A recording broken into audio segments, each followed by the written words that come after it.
Salut YouTube et bienvenue dans une nouvelle vidéo de la chaîne Devenir JE. Aujourd'hui, je voulais vous parler de la liste d'attente sur Parcoursup parce que certains d'entre vous sont certainement en plein dedans.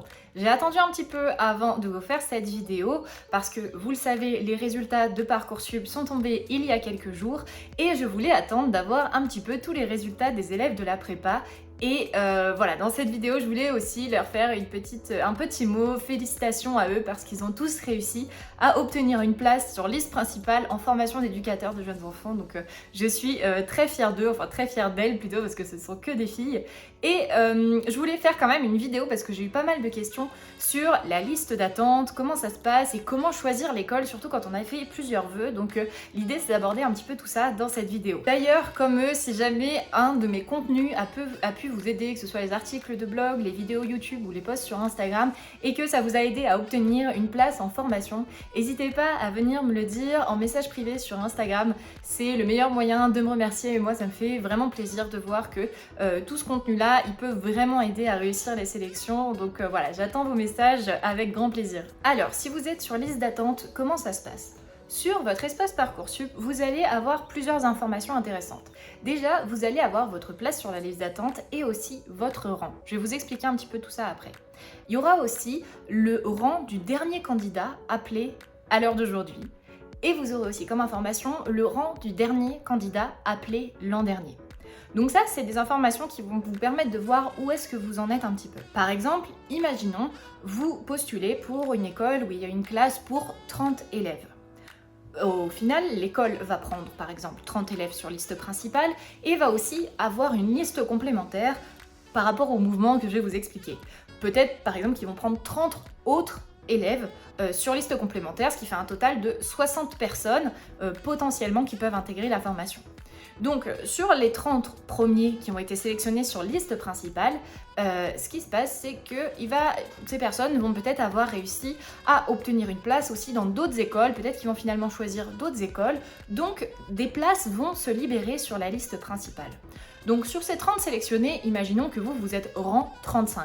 Ça signifie que vous êtes 5e sur liste d'attente. Il va donc falloir que la liste remonte, qu'il y ait 5 personnes sur la liste principale qui annulent, qui finalement se désistent de cette place pour que le rang remonte jusqu'à vous. C'est ça qui va venir jouer sur la liste d'attente. Donc si par exemple, l'an dernier, sur les chiffres qui sont donnés, le dernier candidat à avoir été appelé était le candidat qui était rang 45. Ça veut dire que vous avez de grandes chances, en étant rang 35, d'être pris. Si jamais le dernier il était plutôt rang 32, vous avez peut-être un peu moins de chance. Ça veut dire que sur cette école, il y a peut-être moins de mouvement, il y a peut-être plus de personnes qui s'intéressent et veulent être pris, et quand ils sont pris, ils choisissent cette école-là, donc il y a peut-être moins de mouvement.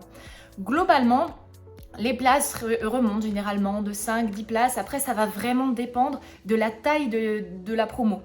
S'il n'y a que 10 places, on ne va pas pouvoir remonter beaucoup. S'il y a 80 places, ça va remonter un petit peu plus. Donc, c'est ça qui peut être un petit peu indécis, de pas trop savoir. De toute façon, pendant les 15 premiers jours après l'apparition des résultats, il n'y a qu'un maître mot si vous êtes sur liste d'attente, c'est la patience.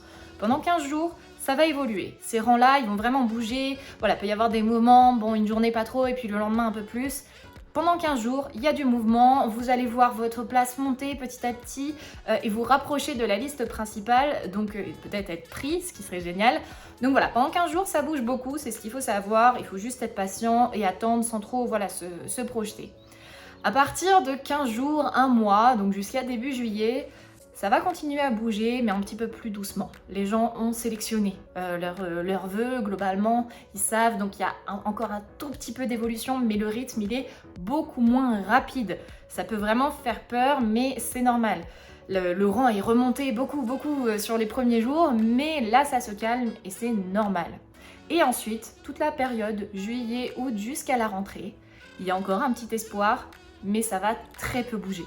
Il peut y avoir 1-2 places qui bougent. On peut même encore vous appeler le jour de la rentrée à l'école. Donc là, pour s'organiser, c'est un petit peu compliqué, mais ça peut arriver de vous appeler encore courant septembre. Mais ça va globalement beaucoup moins bouger. Donc, mon conseil, c'est vraiment les 15 premiers jours, si vous êtes sur liste d'attente, laissez un petit peu faire, soyez patient, voyez jusqu'où ça remonte sans trop se stresser, voir ce qui se passe. Ensuite, courant, voilà, fin juin, début juillet, évaluez où vous en êtes par rapport au rang de l'année dernière. Est-ce que ça a encore des chances de remonter jusqu'à vous ou pas? Et globalement, en juillet, août, vous pouvez garder un petit espoir, mais il faut savoir qu'il y a très peu de chances que ça évolue encore. Donc voilà pour la liste d'attente, j'espère que vous serez pris. Il y a une autre situation aussi, on m'a posé une question, c'est si jamais j'ai plusieurs vœux, comment je fais pour choisir l'école? Alors déjà, félicitations, si vous avez réussi à obtenir une place dans plusieurs écoles, vous avez le choix, et ce choix-là, même s'il peut être difficile, c'est un avantage. Vous avez du choix, vous pouvez déterminer où est-ce que vous choisissez d'aller.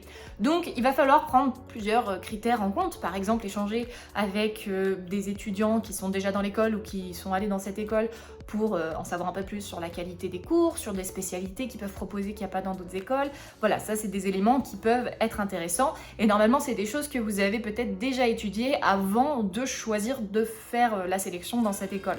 C'est un petit peu voilà, à redéterminer qu'est-ce qui va être prioritaire pour vous. Un autre point qui peut être intéressant à prendre en compte, c'est le coût des logements, le coût de la vie. C'est sûr que si vous êtes en région parisienne ou si vous êtes dans une plus petite ville, le coût du logement, de tous les frais parascolaires ne seront pas les mêmes. Donc ça peut être intéressant d'étudier ça si c'est un critère pour vous aussi, et puis aussi pour la disponibilité des logements, parce qu'il va très certainement falloir que vous trouviez un logement étudiant, un logement pour vos études, et il y a des zones où c'est beaucoup plus saturé pour pouvoir trouver un logement que d'autres. Donc voilà, ça peut être aussi cette question-là qui arrive en dernier pour déterminer où est-ce que vous voulez faire vos études. Donc si vous avez plusieurs choix, c'est vraiment à vous de déterminer ce qui vous plaira et c'est vraiment une chance de pouvoir faire ce choix, donc saisissez-le comme une chance et pas comme une contrainte. Donc voilà un petit peu pour cette vidéo post-résultat Parcoursup. Encore une fois, félicitations à tous ceux qui ont réussi à obtenir une place en formation. Si j'ai pu vous aider dans ce parcours-là, n'hésitez pas à venir me le dire, c'est vraiment quelque chose de très gratifiant pour moi et ça m'encourage à voilà, faire du contenu ou à maintenir ce contenu-là pour vous aider.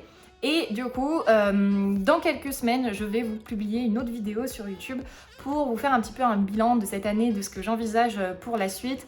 Va y avoir, je pense, de grosses annonces, pas mal de changements de mon côté. Donc voilà, je vous informe de ça rapidement sur YouTube. Et encore une fois, félicitations à tous ceux qui ont réussi à obtenir une place en formation cette année.